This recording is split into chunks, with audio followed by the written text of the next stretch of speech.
जो भी ठीक है। सुनो, आज हम बात करेंगे किसके बारे में? सेकंड ऑर्डर रिएक्शन के बारे में। First order integrated rate expression हमने निकाला, सेकंड ऑर्डर आज हम करेंगे डिराइव, ठीक है ना? जिस तरह हमने वो वाले किए ना, पहले वाले एक्सप्रेशन डिराइव, पहले लिखा इंस्टैंटेनियस रेट ऑफ रिएक्शन, उसके बाद लिखा रेट लॉ, उसके बाद दोनों को क्या किया? इक्वेट किया। बस वही प्रोसीजर यहाँ पर भी करना है। जरा हम इसका लिखेंगे इंस्टैंटेनियस रेट ऑफ रिएक्शन, किस तरह लिखेंगे? R is equal to minus D concentration of A divided by dt, ठीक है? इसको लिखेंगे इक्वेशन फर्स्ट। अब इसी सेकंड ऑर्डर हम क्या मान रहे हैं? ये सेकंड ऑर्डर रिएक्शन है। अब इसका लिखेंगे rate law in terms of second order. तो रेट क्या किसके बराबर निकलेगी? K into concentration of A raised to power 2, ठीक है ना? तो ये बन गई मेरी क्या? Second order reaction. Second order reaction का रेट लॉ। अब रेट इसके बराबर भी है, रेट इसके बराबर भी है ना? तो क्या मैं लिख सकता हूँ? ये इसके बराबर है, आसान से लिख सकता हूँ। हाँ, फर्स्ट एंड सेकंड मैं लिखूंगा minus D concentration of A by dt is equal to K concentration of A square. इसको लिखते हैं इक्वेशन थर्ड। यहाँ तक आया समझ में अच्छे से? अब देखो हम करेंगे रीअरेंज इक्वेशन थर्ड। ये ए स्क्वायर है ना, ये यहाँ लाएंगे, dt यहाँ लाएंगे, क्या लिखेंगे? Rearrange equation third. तो क्या बन गया मेरा? जब ये a आएगा यहाँ पर, ये बन गया minus D concentration of A by dt नहीं, अब ये a में यहाँ आएगा divided by a concentration of a square is equal to k। अब ये dt जो थे ये मैंने यहाँ लाया, तो बन गया k dt। समझ में आया अच्छे से? अब इसके बाद मैं क्या कर रहा हूँ? ये माइनस है ना, मैं इस साइड में ला रहा हूँ, तो ये बन गया d concentration of a by a square is equal to minus k dt। इसको लिखो इक्वेशन 4। हम इसको करेंगे इंटीग्रेट। इक्वेशन 4 को हम क्या करेंगे? इंटीग्रेट। क्यों करते हैं इंटीग्रेशन? मैंने आपको बता दिया क्यों। हमें किसी भी टाइम पे हम कंसंट्रेशन लेवल का वैल्यू निकाल सकते हैं, ठीक है ना? हम इसको करेंगे इंटीग्रेट इक्वेशन 4, इंटीग्रेट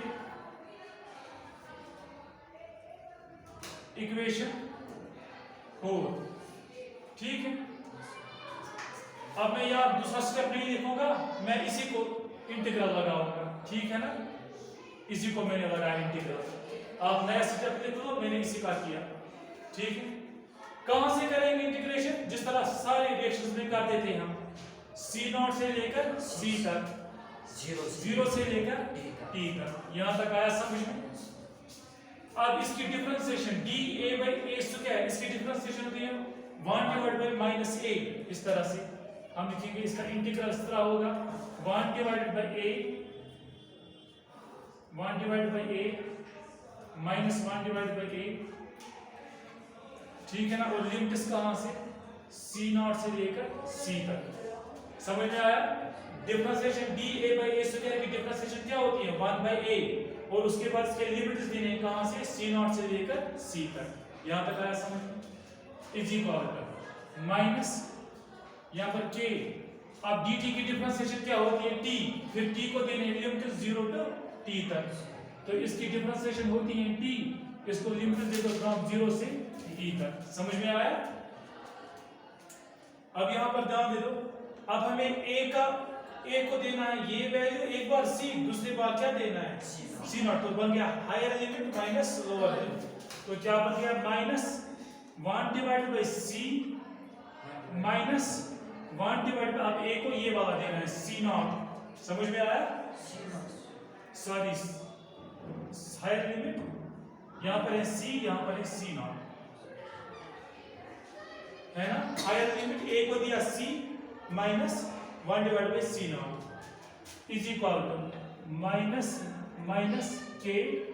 अब t को दे दो t, अब 0, एक बार t माइनस 0, यहां तक आया समझ में? अब देखो यहां पर इसको ध्यान, ये माइनस और माइनस हो गया कैंसल, तो वहां क्या बचा 1/c is 1/c minus 1 divide by c not is equal to k। अब t माइनस 0 कितना हुआ t। समझ में आया? तो ये हमारा है फाइनल एक्सप्रेशन किसका? सेकंड ऑर्डर रिएक्शन का। इसमें ये c क्या है? कंसंट्रेशन रिएक्टर, और c नॉट क्या है हमारा? Initial concentration.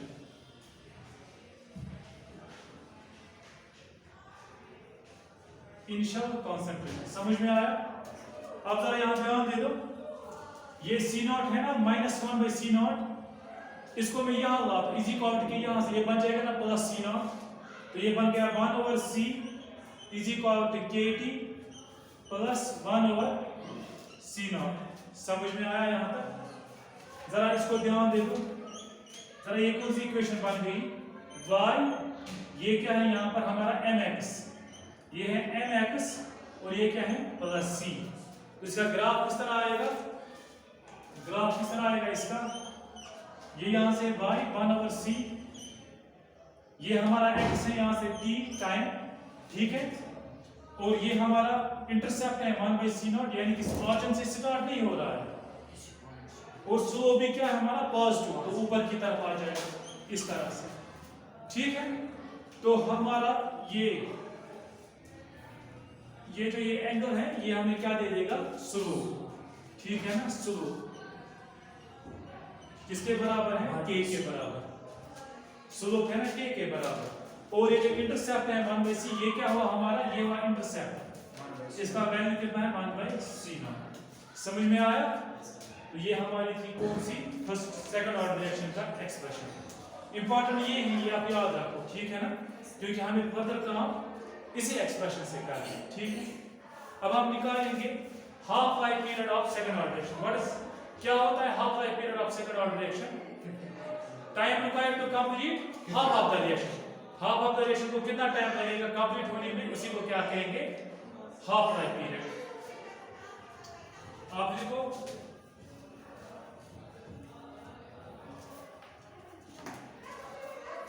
Half life period,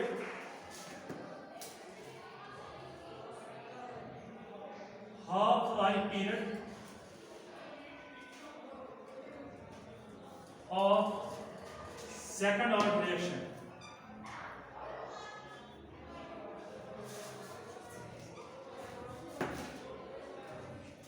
जरा इधर सुनो, जब टाइम होगा हमारे पास t इक्वल टू 0, कंसंट्रेशन कितनी होगी रिएक्टर?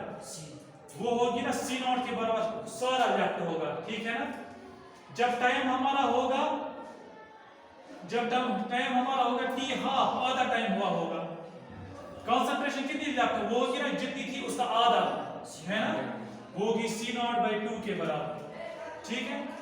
अब यही वैल्यू इसमें सब्स्टिट्यूट कर इस इक्वेशन में। अब ये यहाँ पर है ना c कंसंट्रेशन रिएक्टर, जब टाइम हमारा क्या था? t हाफ, तो इक्वेशन क्या बन जाएगी? ये बन गई 1 डिवाइड बाय c के बदले क्या लिखेंगे? c0/2, ठीक है ना, c0/2 माइनस उसके बाद क्या है 1/c0, है ना, इज इक्वल k, और t कौन सा हमारा है? t हाफ है ना। समझ में आया? जरा इसको फर्दर सॉल्व करते हैं यहां पर।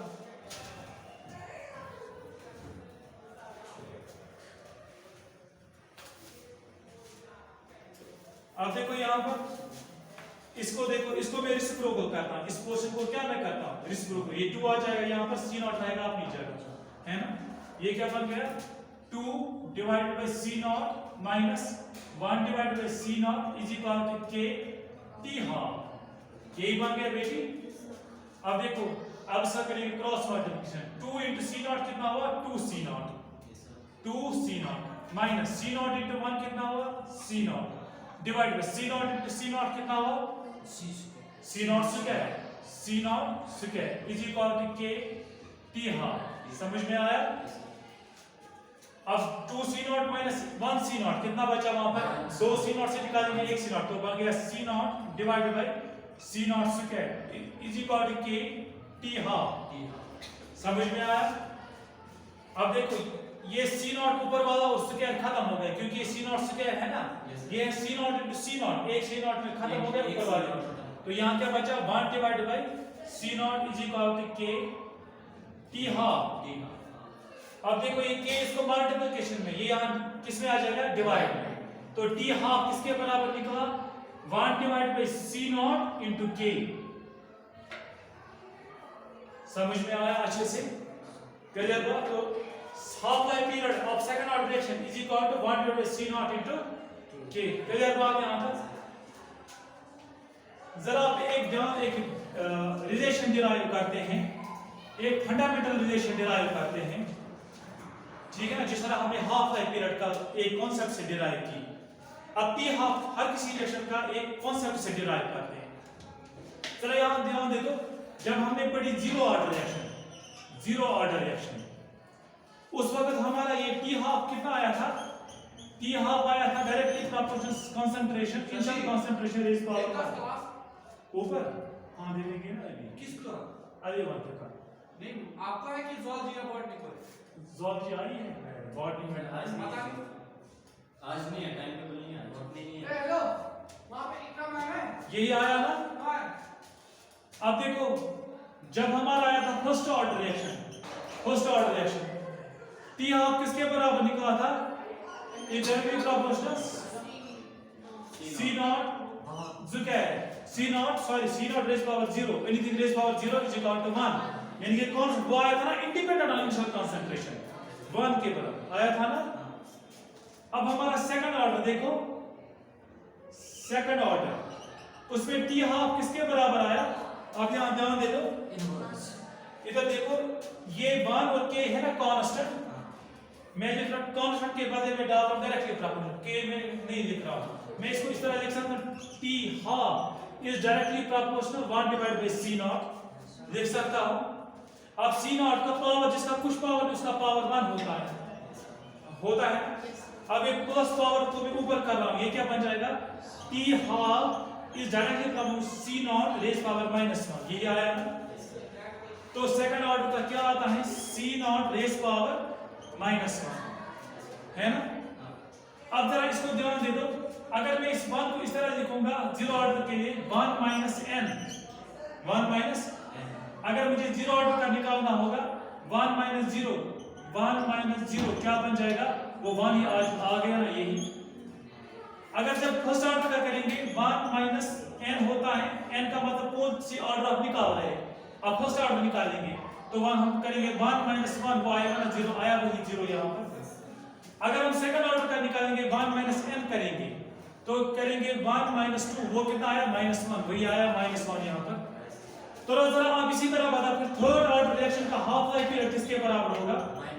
सी नॉट, ऐसे करेंगे C not raise power 1 minus n। अब n थर्ड ऑर्डर का निकालना है तो n क्या आ जाएगा यहाँ पर? 1 माइनस 3। n का वैल्यू वही देना जिस ऑर्डर का आप निकाल रहे हैं, 0 का निकाल रहे तो 0 देना है वैल्यू, फर्स्ट का निकाल रहे तो 1 देना है, सेकंड का निकाल रहे तो 2 देना है। अब थर्ड का आप निकाल रहे हो ना तो 1 माइनस 3, तो वो कितना निकलेगा? -2। तो इसको क्या निकलेगा? सेकंड और थर्ड ऑर्डर का यहाँ पर -2 निकलेगा। ठीक है, अब जरा यहाँ ध्यान दे दो, ये -1 है ना, ये -2 है ना, क्या मैं इसको इस तरह लिख सकता हूँ? T half is equal to 1 into 10 raise power C not raise power -2। कुछ फर्क है? 1 into 1 मैंने लिखा इसको, अब मैं इसको नीचे कर रहा हूँ, ये ऊपर है -2, इसको भी नीचे, ये बन जाएगा +2। तो T half of third order reaction वो होगा बराबर 1 divided by C not square के बराबर, इस तरह से होगा। समझ में आया? तो इस तरह आप किसी भी ऑर्डर रिएक्शन का हाफ लाइफ पीरियड निकाल सकते हैं। किससे? इस जनरल फार्मूला से, T half is equal to T half is directly proportional C raise power C not initial concentration power 1 minus n से। क्लियर बात आ गई? ये कॉन्सेप्ट समझ में आया अच्छे से? तो ये हम टी हाफ किसी का भी निकाल सकते हैं, ठीक है ना। अब हम निकालेंगे, ये तो हमने निकाला half life period of second order reaction. अब हम निकालेंगे T 75% of first order reaction, उसके सॉरी सेकंड ऑर्डर रिएक्शन, उसके बाद उसमें देखेंगे रिलेशन बिटवीन, ठीक है ना, बहुत सा आसान है।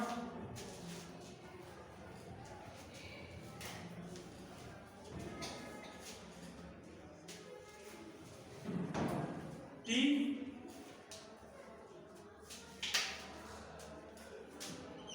T 3/4 वही हुआ ना 75% इज इक्वल टू,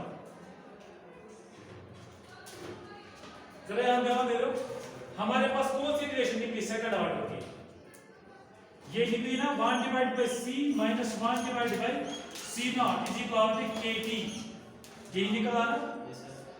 अब c क्या है हमारा कंसंट्रेशन लेफ्ट, जब टाइम होगा हमारा 3/4 टाइम खर्च हुआ होगा तो उस वक्त कंसंट्रेशन कितनी कंज्यूम हुई होगी, 3/4 ऑफ c नॉट कंज्यूम हुई होगी, क्या होगी कंज्यूम, है ना। जब टाइम हमारा हुआ 3/4 कंज्यूम हुई कंसंट्रेशन कितनी 75% कंसंट्रेशन कंज्यूम हुई होगी। अब बची कितनी, जब टाइम हमारा था 3/4 ये तो हुआ था कंज्यूम हुआ था, बचा कितना था, 1/4 बचा होगा ना 1/4 of c not, c not का 4 हिस्सा बचा होगा, वही हम लिख सकते हैं ना c नॉट बाय 4 से, है ना। अब ये है ना यहाँ पर कंसंट्रेशन लेफ्ट कितनी थी, जब टाइम हमारा कितना था 3/4 यानी कि 75%, समझ में आया, जरा यहां ध्यान दे दो।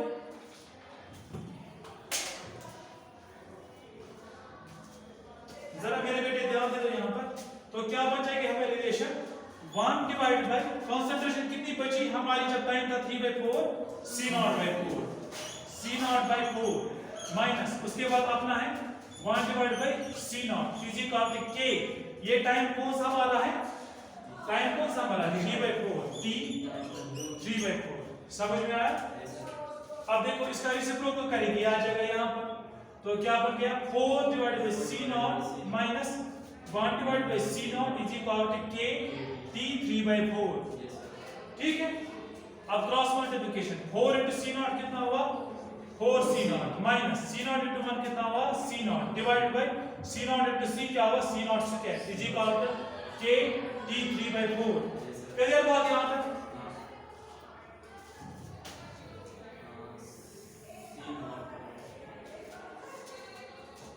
अब यहां पर 4c नॉट को माइनस करेंगे 1c नॉट कितना बचेगा 3c नॉट, तो यहां बचा 3c not divided by c not square is equal to k t 3/4, समझ में आया।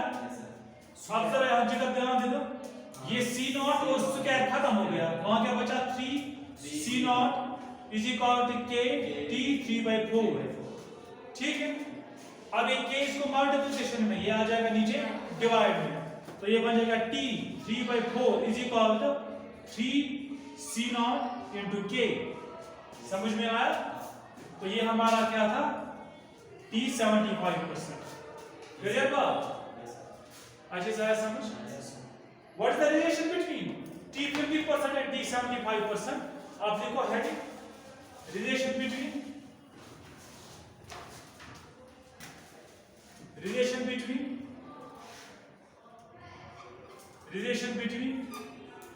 t 50% कितना हुआ 1/2 एंड t 75% कितना हुआ 3/4, समझ में आया।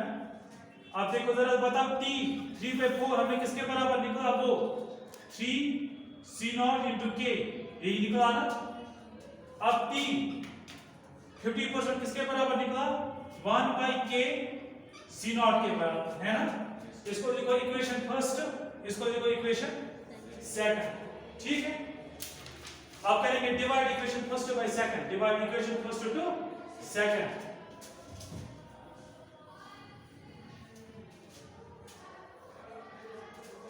ये बना t 3/4 is equal to 3 divided by c not into k, ये है ना, उसके बाद डिवाइडेड बाय t 1/2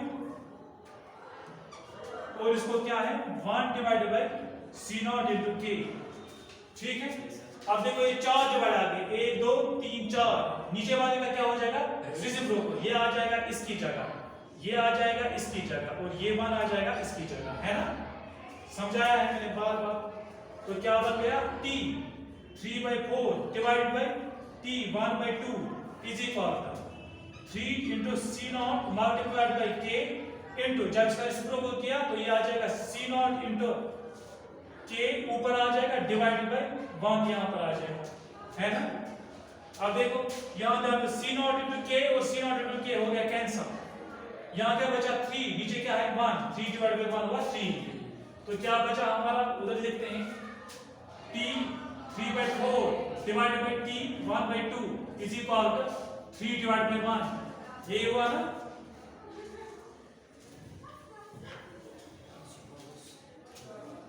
तो ये हमारा क्या बन गया? t 3/4 divide by t 1/2 is equal to 3 के 3 डिवाइड बाय 1 3 होता है। अब यहां ध्यान दे दो, ये इसको t, ये t 3/4 को t 50% डिवाइड में है, तो अगर यहां लाएंगे मल्टीप्लाई में बन जाएगा ना, तो क्या बन गया? t 3/4 is equal to 3 of t 1/2। समझ में आया? t 3/4 होता है ना, इसको इस तरह भी लिख सकते हैं, t 75% is equal to 3 times of t 50%। समझ में आया? तो ये थी हमारी रिलेशन t 50% और t 75% के दरमियान। अच्छे से आया समझ में? क्लियर बात है?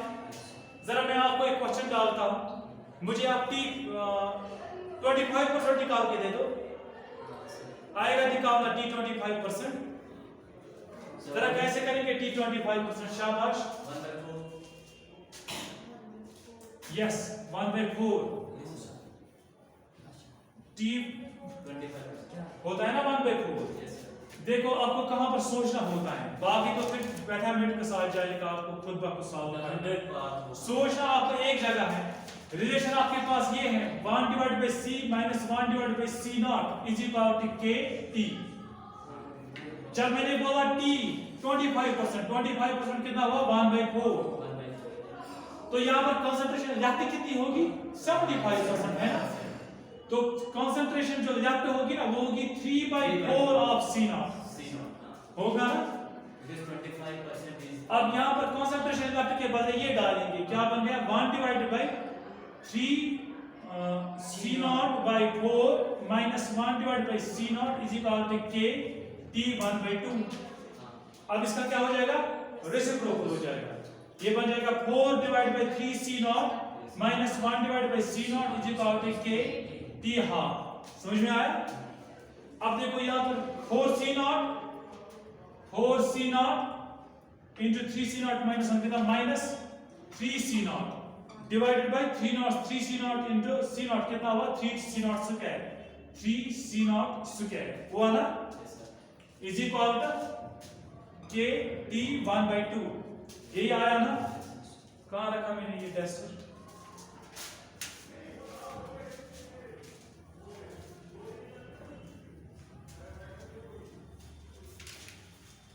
अब जरा यहां देखो, 4c0 से उतारेंगे 3c0, वहां क्या बचेगा?